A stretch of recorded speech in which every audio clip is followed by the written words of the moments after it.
Olá, boa tarde. Seja muito bem-vindo, bem-vinda.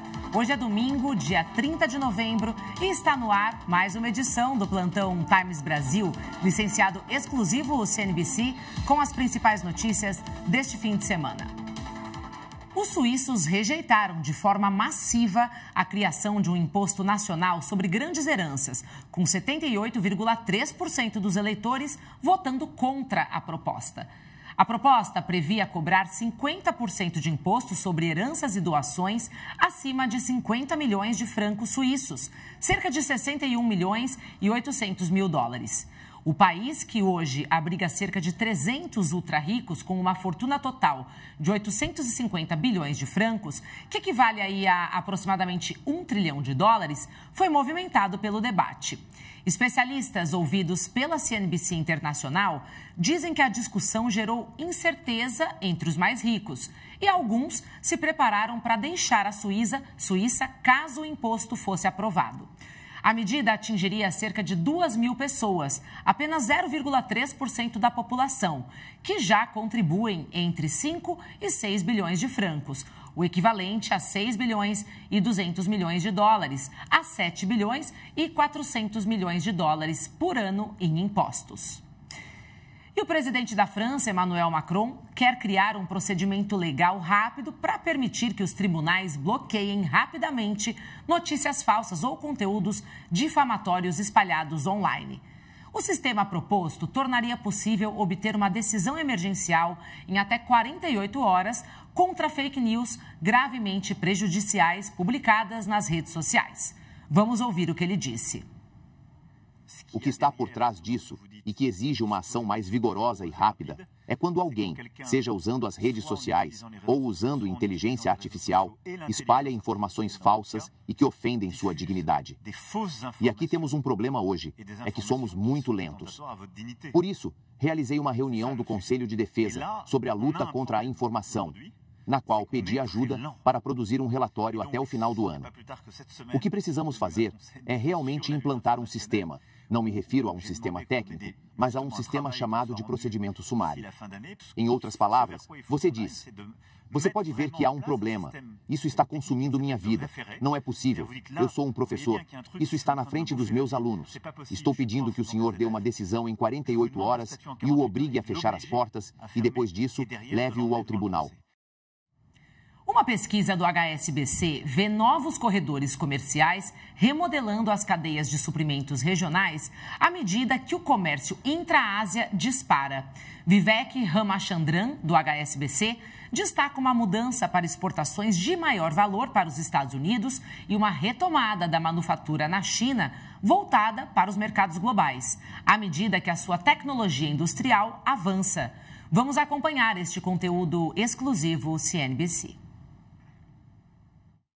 Estamos vendo evidências de que isso se reflete no que seus entrevistados estão dizendo em sua pesquisa. Muito mais comércio intra-asiático, comércio entre economias e parceiros da região. Veremos o surgimento de novos corredores comerciais. Estamos vendo a China, no Sudeste Asiático, se tornar muito importante. A Ásia para o Oriente Médio. O Reino Unido e a Índia assinaram um tratado comercial, mas estamos vendo muito mais demanda na Europa. Portanto, o comércio intra-Ásia é definitivamente um grande tema que está surgindo. E, obviamente, nossa pesquisa ainda destacou que um dos grandes focos dos entrevistados com quem conversamos é a expansão na Ásia.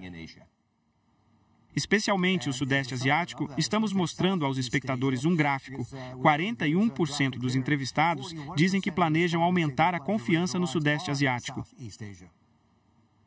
A demanda do consumidor é a maior mudança, mas as instalações de produção também estão se mudando para o Sudeste Asiático. Se observarmos o comércio com a China, ainda estamos bastante otimistas. Em parte, a natureza do comércio mudou. A China está produzindo em novos mercados e o investimento estrangeiro direto chinês no Sudeste Asiático está impulsionando parte desse otimismo. A visão da China é basicamente a de que está tudo bem. Se vocês vão dificultar muito as coisas, vamos encontrar outros países para fazer comércio e parcerias. E estamos vendo evidências disso. Estou curioso para saber se a pesquisa está falando sobre isso também. A resistência é, obviamente, das economias para as quais o comércio chinês está sendo desviado como investimento, porque há o temor de que o excesso de capacidade, a desinflação ou a deflação sejam exportados e sobrecarreguem muitos desses mercados. Esse não foi um tema que apareceu na pesquisa, mas acho que é importante perceber que a natureza do que a China está exportando para os Estados Unidos mudou. Apenas 1/3 das exportações chinesas para os Estados Unidos são bens de consumo. A noção preconcebida de produtos chineses baratos não é mais a realidade, pois 3/4 são, na verdade, bens de capital e bens intermediários. Estive na China nos últimos dias. O entusiasmo das empresas multinacionais em fabricar na China se deve às melhorias na tecnologia e nos recursos. Muitas empresas estão pensando agora não apenas na China para a China, mas na China para o mundo.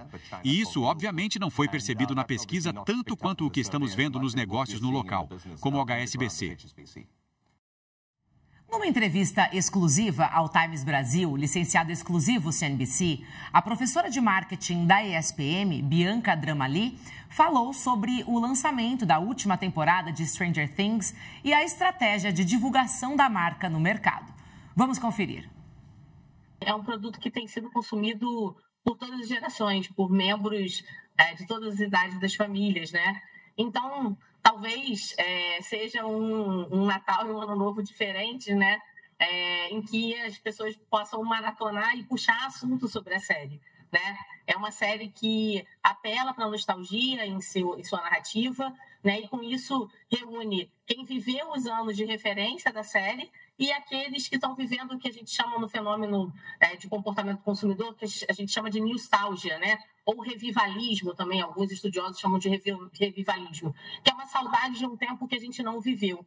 Então, com isso, tanto os jovens, né, ali, adolescentes da geração alfa, até os baby boomers, né, conseguem traçar ali conversas, né, e se interessar por essa série. Então, talvez seja estranho, como são estranhas muitas coisas na narrativa da série, né, essas datas escolhidas, mas parece fazer bastante sentido para as conversas que essa série gera. Houve um licenciamento em massa, na verdade, né, um verdadeiro ecossistema de licenciamento, tudo ao mesmo tempo agora, né, fortalecendo aí e gerando ainda mais ansiedade, mais expectativa para o lançamento da última temporada. Se beneficia, obviamente, a Netflix, né, com o lançamento da série, né, gerando mais audiência, gerando mais assinantes, retendo a base já conquistada de assinantes, né, e gerando buzz sobre a série, e ganha também as marcas que topam licenciar, né, que investem nesse licenciamento. Parece não ter a ver, Marcelo, do ponto de vista funcional, né? Como você falou, né? Uma série que não vai falar de esporte, por que tem corrida de rua, né? Uma série que, de alguma maneira, né, tem algumas coisas estranhas, esquisitas, vai falar de alimentação.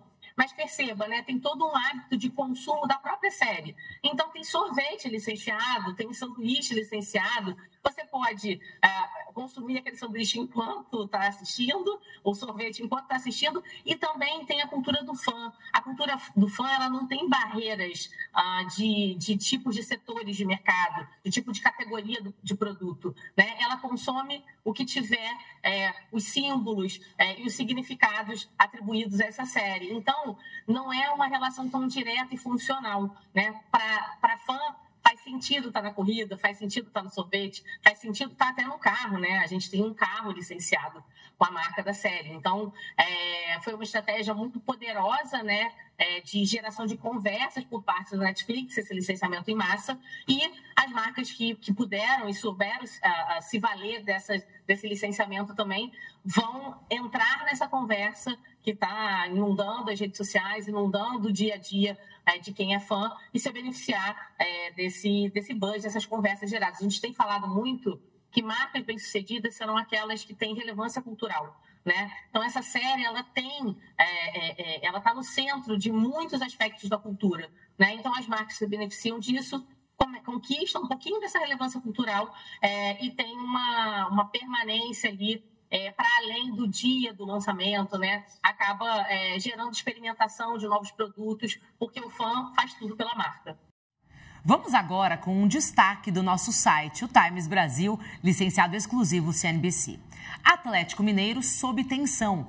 Protestos ganham força em meio à investigação sobre Daniel Vorcaro, do Master. A Arena MRV amanheceu neste fim de semana com faixas criticando os responsáveis pela SAF do Atlético Mineiro em um movimento que começou na sede administrativa do clube, no bairro de Lourdes, na sexta-feira. Para mais notícias como essa, acesse www.cnbc.com.